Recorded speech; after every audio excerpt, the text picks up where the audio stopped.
The Week in Bible Prophecy, a Prophecy Watchers podcast. Hello, I'm Gary Stearman of Prophecy Watchers, and I have a very special guest today. You're going to get to know him, and believe me, he is interesting. He's from Israel. His name is Avi Lipkin. Perhaps you've seen him with us before. Avi, welcome back. Better than being invited is to be invited back. I always love talking with you because you are so, to use a word, convivial, easy to talk to, and loaded with information. And since you're from Israel, what I thought we would do today is talk about what is really happening in Israel. Maybe the things that we don't see in the news. And we all pray for Israel, like on a 24-hour basis. And faithful Christians want to see Israel not only survive, but thrive. There is a quote in the Bible, I don't remember exactly from where, but everyone in Israel knows it, and everyone in Israel uses it. It's Netzach Yisrael lo yishaker. The victory of Israel will never fail us. Ah. And I know we had a Holocaust, and we've had lots of failures in 2,000 years and more. But at the end of the day, Israel comes out stronger. Every time. And that's because God is not a liar. God says, I will stand with Israel. They will be my people. But the question is, will I be their God? And so we do our best. But the point is, we are now talking during the summer of 2025, and our population has surpassed 10 million. I moved to Israel in 1968. We were 3 million Jewish people. There was always 20% of our population was Arab, 20%. Today also it's 20%. So the population is 10 million, 20% are Muslims. 8 million of our people are Jewish, with quite a few hundreds of thousands of believers, or shall I say, people not recognized by the rabbinate as Jews. And we see, as a result of the Islamic takeover in Europe, we see tens of thousands of Jews coming home, many with Christian spouses, or shall I say, non-Jewish spouses. Because for a lot of people in Israel, Christian is a very offensive term. Wow. So they say non-Jewish, to be politically correct. Well, we must be politically correct. Yeah. And I have to tell you, I won't mention his name, but there's a podcaster in Israel who's not religious. He's a secular Jew, very nationalist. And we watch him all the time, Rachel and I and Aaron and Yaakov. We watch him. He's fantastic. So anyway, one day my son Aaron said, Daddy, I'm going to call this guy. We're going to get you done with a podcast with him. And we called him. He said, okay. So we start the interview. And I've spoken to you many times on interviews. I've been doing interviews with you 30 years. That's no joking around. Wow. 30 years. And by and large, everything that I said came true, more or less. Not because I'm a prophet, which I'm not, but because I listen to my wife. So my wife tells me, this is what's happening. Don't stray from what I'm saying. So it's kind of like God. You have fear of the Lord and you have fear of the wife. So I have fear of the wife also. So anyway, so I started explaining to him that we have a problem of Islamic terrorism in America. I claim there are 30 million Muslims in America. 10% of them are terrorists paid for by Qatar and other Islamic countries in the Middle East. And their plan is, if America doesn't do its job, they're going to bring America down with violence. So anyway, so 30 million, so 10% of them are terrorists. That's 3 million. How many Jews are there in America? 6 million. Married to 4 million Christians or non-Jews. That's 10 million.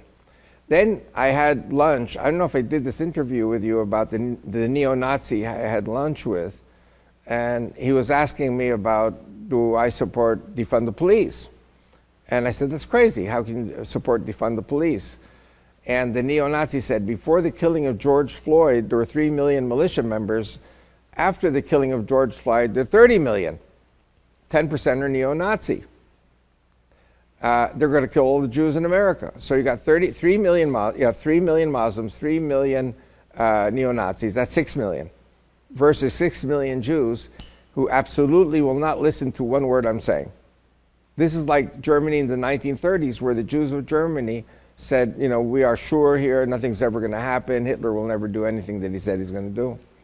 Then you have the black Muslims, the Nation of Islam of Louis Farrakhan, and they hate the Jews. You know why they hate the Jews? No. Because the Jews are liberals. Liberals means they're in favor of abortion. And what babies get aborted the most? Black babies.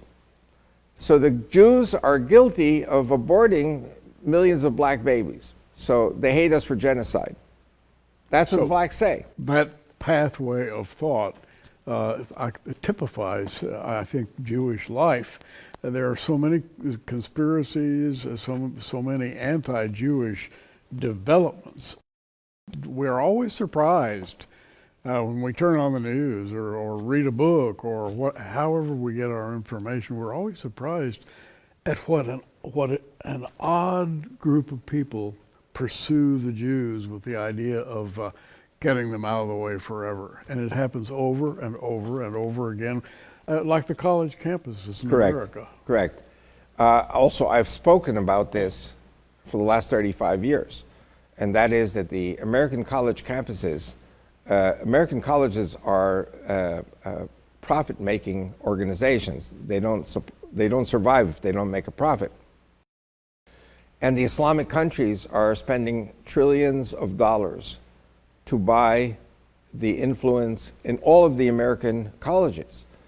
So the professors who basically came out of socialism or communism, they're from the Frankfurt School and the Leipzig School, they were there to turn the professors against the United States. And then came the Muslims, who were like a booster injection to increase the hatred of the American people and the American traditions and the American government and turn them into Muslims. So in my opinion, and if I were to sit down with anyone now over a cup of coffee, I would show them that there are 30 million Muslims in America today. But of course, there are no statistics. So 3 million terrorists who are Muslim, 3 million terrorists who are neo-Nazi, and 4 million black Muslims who hate us for killing by abortion black children. That's 10 million people with weapons, 10 million with weapons, and their plan is to kill all the Jews in America. So my podcast with this guy in Israel was, we are going to see millions of Jews moving to Israel or facing imminent death. And, okay, this is where the guy cut it off. And he said, and there will be 4 million Christians coming with the 6 million Jews. He said, thank you very much, interview is over. That quick. That quick. And the guy was not a religious fanatic. He was just a secular Jew. And we have a problem that I would say maybe the most important purpose of my political party, the Bible Bloc Party, is to turn the hearts of the Jews to the Christians and turn the hearts of the Christians to the Jews. This business of anti-Semitism is a two-way street. And the Jews who hate the Christians, they're anti-Semites. Raising consciousness. You know, that's one of the reasons that we study and teach Bible prophecy, because Bible prophecy talks about the latter-day regathering of the Jews, the blessing of the house of Israel, the rebuilding of the temple, all those things in the Bible, and we're excited about it. And Christians, Bible-believing Christians, are always rooting for Israel, and this goes way, way back. And I can't tell you how many Christians I know who daily pray for the peace of Jerusalem, just as is commanded in the Bible. And we're on your side. We're pulling for you. There's something, before we continue any further, I want you to clarify for me Gaza. We all remember October 7th and this little strip of land down on the seaside, southern Israel, is called Gaza. It has a horrible history going all the way back to the Philistines and the enemies of Israel. How do Jews look at Gaza and what happened there? Well, that's a very good question. And the answer really is, I don't want to say it's simple because it's not simple, but the Jewish people are controlled today. It's changing, but the Jewish people are controlled by socialism, by communism, both of which believe in the solidarity of all the nations. And so, for example, Gaza Muslims, solidarity of all the nations, we have to love them.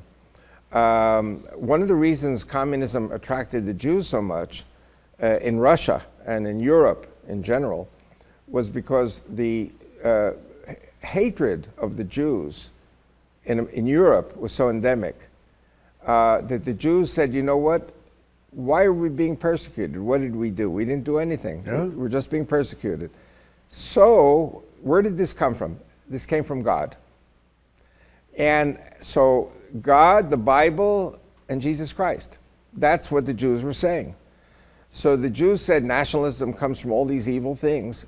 So if you abolish God, this is the socialist communist ideology, abolish God, then all these horrible things will disappear. The problem was it didn't.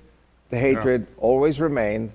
And so a lot of these people who were communists, loyal communists, they believed in communism, they believed in the solidarity of all the nations. Then they moved to Israel over 100 years ago. And they said, well, you know what, if they hate us, okay, we leave. So we went to Israel to establish a communist utopia. Oh, yes.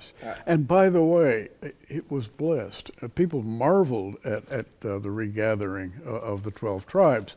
And what happened to Israel in like 1 century, it went from a barren wasteland to a thriving country. Remember Mark Twain? I do. He said, if this is the promised land, I sure don't want it promised to me. Yeah. Because the land of Israel in the 1800s was so forlorn that Mark Twain traveled for a full 2 days, didn't see one human being. The country was empty. It was either swamps, malarial swamps, sand dunes, or bare mountaintops, because the Turks cut down all the trees. So anyway, so the Jews came back. They pulled their shirt sleeves up. They stopped with the religion. They stopped with Sabbath. They stopped with kosher food. They stopped with putting on phylacteries and prayer shawls and praying. There's no more God. So we are now in utopia. No more God. Wow. And in other words, God was getting in the way. Yes. But solidarity of all the nations. So we love the Arabs. And we love the Gaza Arabs. And we love the Judea and Samaria Arabs. And even if they kill us, we believe in solidarity of the nations. Well, you know, Gaza goes all the way back to the Philistines. Right. In what we call the Old Testament as Christians. And the Philistines were a hardcore lot of people, just like today's Hamas. Right. Some things never change. Correct. You know why? Why? The devil never changes. This is the devil. And, you know, I don't want to start talking like a preacher now. That's okay. It's okay. I'm in the right place. You're in the right place. We do not, we Jewish people say, oh, there's no devil. There's no devil. I have tremendous religious debates in Israel with my Jewish brethren. Yes, there is a devil.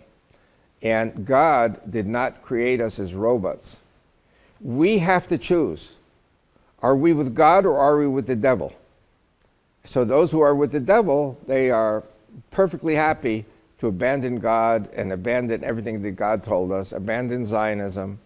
And so what happens is you have, surrounding Gaza, you have an area called the Gaza envelope. And the Gaza envelope is made up of towns and kibbutzim and moshavim, made up of people who are a very high percentage of them are socialists and communists. And they love the Gaza Arabs. And when the Gaza Arabs attacked on October 7th, it was a big surprise because the Jewish people were so socialist and so much believed in the solidarity of all the nations that all these terrorists were entering Jewish homes and working for Jewish people. And they knew every Jewish person in these communities surrounding Gaza. And they knew the Jews in order to kill them when the orders were given.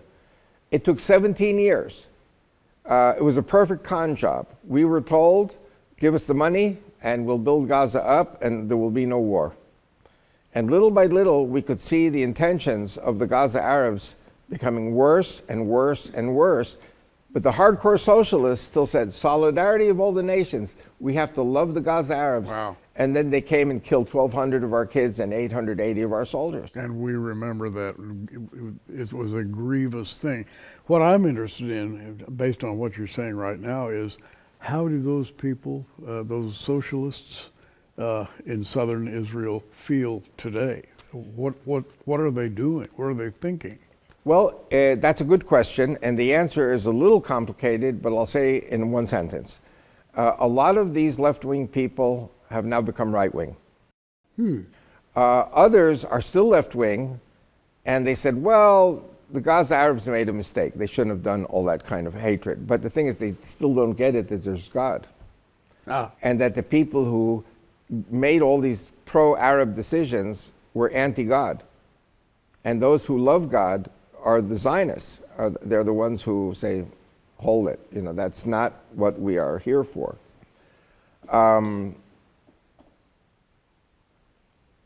There are many, many people in the kibbutzim who have become right-wing. But there's a fight going on. This is a process for the people to wake up.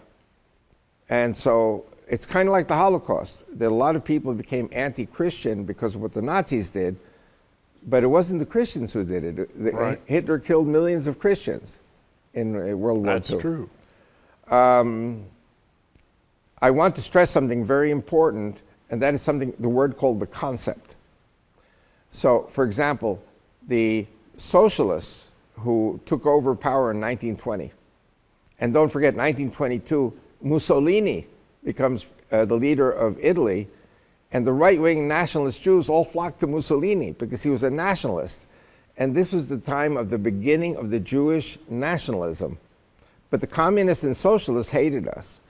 And so all the right-wing people were kicked out of their jobs, exiled from the country. By the way, I'm in exile from Israel. I'm here in America. Who's taking care of me? The modern-day Egypt, which is America. I go back to Israel. I can't get a job. They said to me, we know your views. You will never have a job. I never got a job. So 35 years I've been with the Christians. And I'm always saying to my fellow Jews, you know what? You guys need to go to church on Sunday to get to know the Christians. You remember getting to know you, getting to know yes. all about... So the Jews say, no, the Christians in America are no different than the Christians in Germany or Russia or the European countries. Wow. Which persecuted us.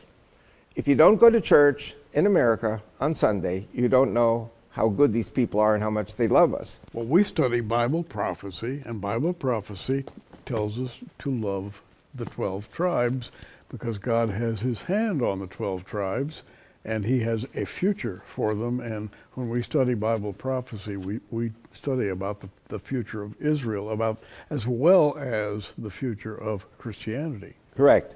But the problem with the Jews is, what's an anti-Semite? An anti-Semite is someone who says all Jews are bad. Yeah. And I say an anti-Semite is a Jew who says all the Christians are bad. That's what I'm dealing with in Israel with my Bible Block Party. Wow. But God has a reason for sending the Christians in massive numbers to Israel. When I moved to Israel, our Christian population was 2% Arab Christian. 2%. 1% was Catholic, 1% was Eastern Orthodox. And they hated each other, for thousands of years of history between the Catholics and the Greek Orthodox. Then came 2 million Russian speakers from Russia. 1.6 million were Jewish. 400,000 of the people who moved to Israel are not Jewish, by the rabbinate way of thinking. Yes. And they're very scared. They don't want to talk about my political party. They're afraid that the rabbis are going to kick them out of the country. Now, for those who may not know, give us a few seconds on your political party and the Knesset. Very simple, in one sentence. You have, in our Knesset, a proportional representation system. So, you have Muslims, and they are 10%, 20% of our Knesset, 120 deputies. So we have 10, 11, 12, it varies sometimes, Muslims in our Knesset. They represent a Muslim constituency. Christians today are 8% of our population, so they should have at least 8 or 9 members of Knesset. There's not even one. My party, out of 40 parties, we're the only party that gives representation to the Christians. Half of our candidates for the Knesset are believers. They can be Russian speakers, they can be Messianic, they can be right-wing, from all different types of groups, Ethiopians, Americans, Israelis. I have to campaign in 5 languages in Israel to reach everyone, because there are believers of all these different languages. So the process of the regathering of Israel, which we speak, is complex. And it's increasing. And illuminate us a bit on the increase. How's that happen? Well, instead of 2%, they're 8% now. And I'm predicting that there's going to be a Holocaust in America, and millions of Jews and their Christian spouses are going to move to Israel, and so we're going to have the percentage of Christians going up maybe to 12%. Doesn't make them the majority, but how can it be that there's not even one deputy who's a Christian? So I'm working, my candidates, I'm the leader of the party, I'm a Jew. My number 2 is a Christian. My number 3 is a Jew. Number 4 is a Christian. We're the only party out of 40 parties with Christian candidates. Wow. Let me just review what you're saying. We all remember the Holocaust that drove the Jews back to Israel. Movies were made, books were written. It was a huge, huge thing. But now you're sitting across from me and you're saying something in America is going to drive Jews back to Israel. And very correct. Now, is this a common belief? Is this something that's spoken of in Jewish culture? History repeats itself. In Europe in the 1930s, and especially in Germany, nobody believed that Hitler would ever harm the Jews. Yeah. Because the Germans had been very good to the Jews in World War I. Kaiser Wilhelm, who was the leader of Germany in World War I, was the only leader to give kosher food to his Jewish soldiers.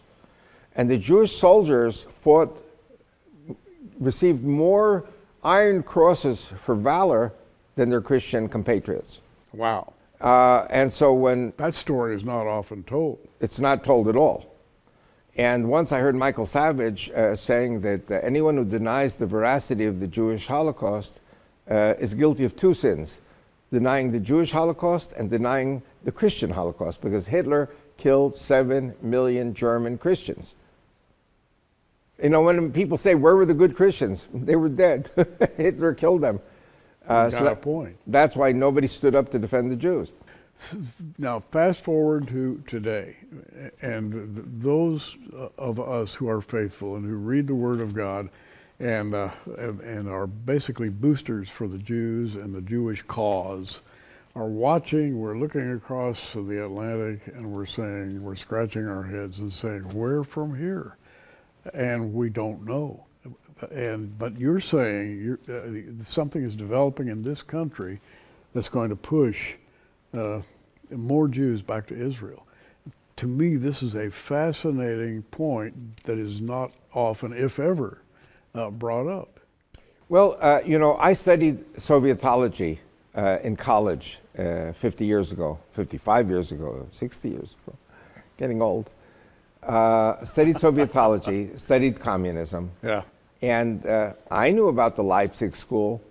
I knew about the Frankfurt School, which was to send communist agents to America to take over the universities and to turn the American people against God, against Christianity. Forget about the Jews. Turn against God, turn against Christianity. And I wrote about this in my second book, Christian Revival for Israel's Survival, the Sultan of Brunei came to Duke University. Qatar came to different universities. They divided up America by zones, and billions of dollars were spent on promoting Islam in the universities. And the universities said yes, because they were getting all this free money. But it was strings attached. The strings attached was you will open an Arabic language department, Islamic studies department, And they said, we're going to send you our professors, because Americans know nothing about Islam. We'll send you our professors. Muslim professors are missionaries. They are Muslim missionaries. And we do see a rise in the Muslim faith in America these days. It's surprising. I was surprised. Maybe I shouldn't have been. Well, we did a show maybe 35 years ago. We did. And we knew all along. And my wife told me this 35 years ago, where the Muslims were saying the way to make America a Muslim country is to take over the universities, have thousands every year coming into each university with legal student visas. And all this will be paid for by the Islamic agenda. 150 years from now, America's a Muslim country. Then, when my wife retired a few years ago, she had been 30 years in the Israeli radio services monitoring the broadcasts. They said, we thought it was going to take 150 years. We were wrong. It's only going to take 30 years to make America a Muslim country. So, in my opinion, if you have 1,000 universities, and the 1,000 universities take in 500 students a year, that's 500,000. So America is dealing with an influx of 500,000 people, Islamic people, every year. And they come to America, and then what happens? Boys need girls. And they can marry Christian or Jewish or whatever American girls, have children with them, and the children are Muslim. And then once they marry an American girl, they get an American passport. And when they marry an American girl, they get an American passport, then they can bring in their parents and their siblings and their uncles and aunts and cousins. That's called chain immigration. And President Trump spoke about this, that this has to be stopped. So that's how we get to at least 500,000 immigrants a year with student visas. Then we've got the story that I've been hearing over and over again about private charter jets that are brought in with carrying Muslim illegals. The plane lands, goes to the end of the runway, doesn't go to the terminal, and then buses go up to the side of the plane, and all these Muslims get in these buses. Each one is given $5,000 in cash. And then they're sent up to Wisconsin or to Minnesota, to Maine, North Dakota, empty places. And Islamic communities are established. Islamic cities are established. Nobody's talking about this. So, and yet we do see the rise of Islam in America. It's been going on surreptitiously for 30 years. Everybody's wondering, wait a minute, how did this happen? And you're telling us how it happened. And bribery. This is not common knowledge in American society. You know, I have to tell you, I'm not angry. I'm not an angry person. I have a message, and my message is politically incorrect. The Jews do not want to hear it because the Jews love the Muslims and hate the Christians, because we see American Christians as the same as the European Christians that murdered us.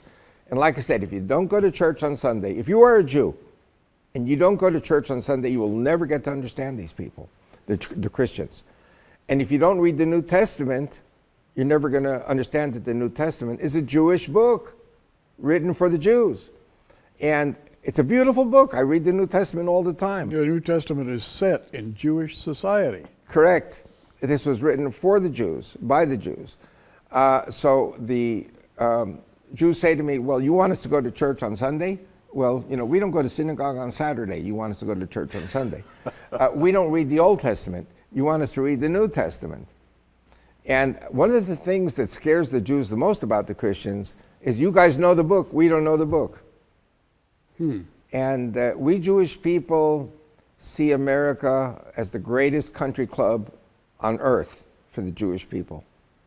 America so blesses the Jews, what Jew is going to say leave and go to Israel, which is permanently in a state of war with the surrounding Arabs and Muslims. Iran is not Arab, it's Muslim. So we're dealing with a very tough situation, and the bottom line is we are today a copy-paste of what happened to the Jews in Europe in the 1930s, where we were like deer with our eyes glazing over on the highway before we got hit. Wow, we've come to a point here, and I have something to ask at this point. Yeah. Back to Gaza. You know, the Philistines came thousands of years ago. They came and they landed in Philistia, which became today's Gaza, basically. And that little slice of land has been a thorn in Israel's side for millennia. Correct. What's happening now? Where do you see it going now? What's going to happen to Gaza and the communities to the east of Gaza and to the northeast of Gaza? Well, I have to tell you, firstly, there's a tremendous boom. There's a tremendous real estate boom in Jewish housing surrounding Gaza. It has become one of the most desirable places. Everyone wants to move there. The Jewish people. Really? Yeah. And even Hamas has said that they lost control over 80% of Gaza. Wow. So the Israeli army is slowly but surely closing in on Gaza. And our former foreign minister, Avi Lipkin, used to say that the Arabs never lose an opportunity to lose an opportunity. And they've been offered numerous times a Palestinian state, and every time they rejected it. Because what is the devil saying? Kill the Jew, kill the Jew, kill the Christian, kill the Christian. And that's what they're doing. And so I know that President Trump is sitting with Netanyahu all the time. They're talking. They're on the phone a lot. I think more than any other leader outside of America, Netanyahu has the attention of Trump. And President Trump, is saying, Palestinian state, Palestinian state. And you know what Netanyahu says? He says, okay, Palestinian state. On what conditions? Palestinians will never agree to the conditions, because their condition is to destroy Israel and kill all the Jews. We may be stupid, but we're not crazy. So you've answered my question. Yeah. What's happening to Gaza? Yeah. Well, the population of Gaza is 2 million Muslims. 1 million are begging to leave. And Israel is not talking about it, but we are finding ways and means to help Gaza residents to leave. They want to leave? Help them. Where would they go? There are many places. Okay. And many Arab territories. Islamic territories. Islamic territories. And I'll say something, of course, maybe I shouldn't say, because I always say things I shouldn't say. That's why I love to talk to you. You have a country called Indonesia. Yes. Indonesia is a Muslim country. It is Sunni Muslim. So it's the same Islam as the Gaza Muslims. Jakarta is sinking. The city is sinking. Mexico City also sinking. A tremendous rework has to happen to rebuild the capital of Indonesia. Most of these Gaza Arabs worked in construction in Israel. They can easily go to Indonesia. They can easily be paid well, take their families with them. Indonesia is so big. There are so many jungle islands, fertile islands, full of food, full of clean water. Indonesia, in my opinion, would be the best country in the world for the Arabs to go to. But all of this is now under negotiation. It could be that if I say this, then the Indonesians will say, no, we're not taking any of these Right. Gaza Arabs. Malaysia is another country with a Muslim majority. By the way, Indonesia, you know how many Jews there are in Indonesia? No idea. 20. In a country of 200 million Muslims, 20 Israelis, 20 Jews. You've counted them personally, I suppose. That's what I heard. Okay. I would say maybe 20 Israelis, 20 Jews, and another 20 Israelis who are secretly there doing business. Yeah. There are Hindus and Buddhists on the island of Bali, which is Indonesia. But the Indonesian Muslims have very little tolerance for these pagan religions. Wow. And so what I'm saying is, when you start thinking, there are countries, Qatar built all of these residences for their Olympic Games. They're all empty now. They could easily take in 100,000 Gaza Arabs and situate them there in Qatar. There are other countries which could take them in. So it's going to happen. So half want to leave of their own accord. And the other half, when they see everyone else leaving, they'll probably leave too. I have to tell you one thing, very important, before you ask any more questions. Do you have a question? I have one big final question, but go ahead. I have a 3-year jail sentence in Switzerland for saying that Allah is the devil and Islam is a criminal psychosis. Islam is not a religion because they kill the Jews on Saturday, they kill the Christians on Sunday, they kill the Hindus, they kill the Buddhists, they kill the blacks, and then the Muslims kill each other. Now, you know, Allah is the greatest of all the liars and deceivers. They're very proud of that. He's called Al-Makr. Gaza follows a liar God. That God is the devil, because devil is the greatest of all the liars and deceivers and destroyers. So I said this in Switzerland in 2009. There was an election campaign there which I was supporting the Christian side. I got a 3-year jail sentence commuted to 10-year probation. I don't see myself going to Switzerland anytime soon. And I would think not. they are following me everywhere. Here in America, I'm on my home turf. Wow. I'm very happy here in America. I'm very happy with the Christians. You know, one of the good things about being a Jew is you can love the Southern Baptists and the Northern Baptists equally. You know the joke, what's the difference between Southern Baptists and Northern Baptists? Northern Baptists go to hell. So that's a Texas joke.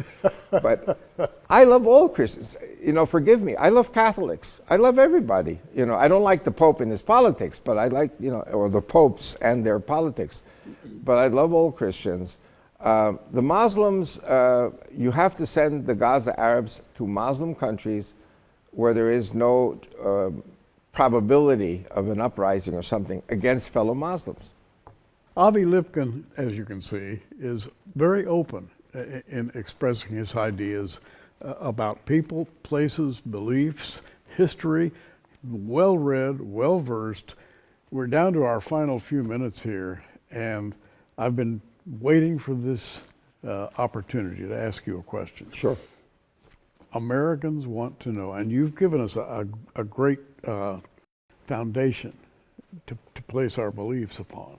But Americans really want to know what's going to happen in the Middle East in the next 10, 15 years. What can we expect? You know, I'm really going out on a limb this time. That's okay. Which is what I always do. But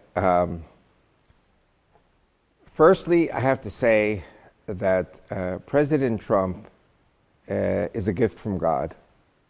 We already saw in his first term that he was a gift from God, and every promise he made, he kept. President Trump is going to change the course of history, and Netanyahu is going to help him. They're going to work together on this. The map of the Middle East is going to change, and I believe in the Bible. I believe in God, and when it says in the Bible, from the Nile to the Euphrates, we are almost at the Euphrates now. Wow. People don't know how is that, but the moment Bashar al-Assad fled to Moscow and the ISIS terrorists came down from Turkey, and they're going to kill all the Jews. So there's a strip of territory along the border with Jordan, and at the very eastern end of it, there's a mountain called Suwaida, you know, a mountain of the Druze, and they theoretically could provide the Kurds with a ground path. The Kurds are on the Euphrates. Yes. When we reach the Euphrates, we will be neighbors with the Kurds. And the Kurds are our best friends. Kurds have always been friends of Israel. The Kurds are 50 million. They don't have a state. So I'm predicting a Kurdish state. I'm predicting the Turks are going to try a war with Israel, but they're going to be taken apart because you're going to have Shiites in southwest Turkey and you have Kurds in southeast Turkey. The Kurds need 2 air routes for their airline because the Iraqis will not let them fly out unless they surrender to the Iraqis. One of the air routes, which they're using now with the permission of Iraq, is to fly north through Azerbaijan to Russia and then all over the world. But there's another air route that will go over Suwaida, which is Druze, over northern Israel, and then over the Mediterranean, like El Al. Sure. And so we will reach now to the Euphrates. I think that the Egyptians are on the cusp of making a very, very dangerous decision, which is to attack Israel again for the umpteenth time. When that happens, Now, just for clarity, say that again. Who are these Egypt people? and Turkey are two countries that are getting ready to attack Israel. Okay, I just wanted to make that clear. Yeah. And so when all that happens, we will reach the Nile, we will reach the Euphrates. We are already very close with Lebanon, and the bottom south country is Yemen, the ones that are attacking us. It's in the Bible. When you read the Bible, you see the borders very clearly. My Bible is open to that particular. Oh, you set me up. Okay, good. I love you. Well, Zephaniah talks about Gaza, and that's why I asked you so much about Gaza, and because it's very important. Even Donald Trump has weighed in on Gaza and saying we should make it a resort zone, and A Riviera. Riviera. And so I wanted your opinion on what you think is really going to happen. Well, if I had said, before Trump had said it, that all of the Gaza residents should be exported to different countries, I'd be put in jail. Wow. I have to be very careful what I say in Israel, because Israel's not first. Israel's always last to open up its thinking. But when President Trump says, if these people don't want to live in peace with the Jews, they should go live in peace with the Arabs somewhere, or the Muslims. So we are going to empty out Gaza, and we're going to do exactly as President Trump says. President Trump is my hero. He's my hero, and he's Israel's hero. And if there are Jews who love President Trump, they're the ones who are from Israel. And that Riviera, quote unquote, that everybody laughed at, you're not laughing. No, I'm not laughing at all. But what I am saying is, internally, America has a mess brewing. We have a mess because the Muslims are so much in control. Universities are controlled by socialists who work with the Muslims to decapitate Christian America. Wow. And so my message always, I'm a Jew preaching Christian revival. The only thing that can save America is a Christian revival. Keep on praying, and we're going to be praying for you and yours. I think Bible-believing Christians who study prophecy and who understand the major prophets, the minor prophets, of course the New Testament has a lot to say about Israel in the latter days, and we are, I think, Israel's best supporters. Amen. No, Israel's only supporters. Ah. Israel's only friends are the Christians. Well, and we shall continue to be. Amen. Avi, it's always so interesting to talk to you, and I know that when I ask a question, you're going to answer it straight up, and I really appreciate that. And maybe you're taking a little risk by being so frank. I don't know. And I agree that it's there, but you know, I'm 76. I've almost died a number of times. I've had a heart attack and a stent, and I've been sick so many times. And at 76, this happens to people. And God is saying to me, I can take you like the bat of an eyelid. You just keep going on, and maybe I'll let you live a little longer. Well, let's pray that you do, because I really appreciate your wisdom. Thank you. Avi Lipkin. You know, the Bible says, pray for the peace of Jerusalem. We do that. And I would just add a little footnote, pray for Avi Lipkin and his family. And for President Trump. And for Netanyahu. And you know, I think we're seeing just little hints of President Trump's consciousness concerning spiritual matters. Yes. And we hear him drop little comments here and there that suggest that, hey, maybe he's listening a little bit. And this is good. And I think he's a friend of Israel. I know he is. Avi Lipkin, God go with you, and we will see you soon. Amen. I'm Gary Stearman. You keep watching. We are